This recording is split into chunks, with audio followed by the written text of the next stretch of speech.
வணக்கம். முருகப்பெருமானின் அருளால் இன்று நாம் காணவிருப்பது திருப்புகழின் 2வது பாடல். இந்த பாடலும் விநாயகர் துதிப்பாடல்தான். ஆனால் இதில் பல்வேறு சிறப்புகள் உள்ளன. கைத்தலம் என்பது வழி வழியாக முதல் பாடலாக இருந்தாலும் நம் அருணகிரியார் பாடிய முதல் பாடல் இந்த பாடல்தான். எப்படி பாடுவது என்று கேட்ட நம் அருணகிரிநாதரை வயலூருக்கு வர சொல்லுவார் முருகப்பெருமான்.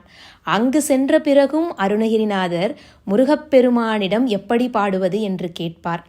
தம்முடைய மயில், வேல், சேவல், மலர்மாலை, தம்முடைய திருவடி, 12 தோள்கள், தாம் அமர்ந்துள்ள பதி ஆகியவற்றை வைத்து பாடுமாறு கூறிவிடுவார் நம் முருகப்பெருமான்.